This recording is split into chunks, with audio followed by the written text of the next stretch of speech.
So one of the things that's really interesting in control systems and critical infrastructure is the convergence of IT and OT.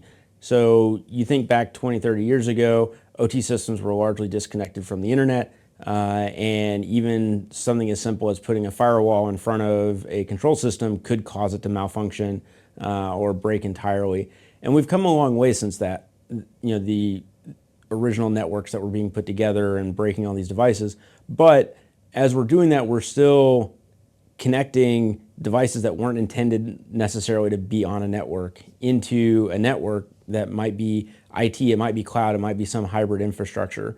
And so as we do that, there's more risk of OT devices being compromised, not through someone physically going out to a power grid and hooking something up or cutting a wire or something like that, or adjusting the chemical profile of a water treatment plant.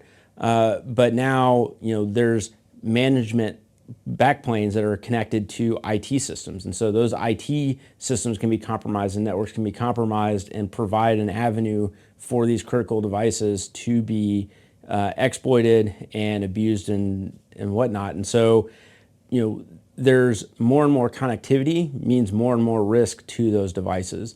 And so we've really got to focus on securing the OT devices and getting the basics right on the IT side and doing everything you should do normally there. But as we connect more and more, especially in a post-COVID world where, a lot of people went remote and have stayed remote, and in order to remotely manage a plant or,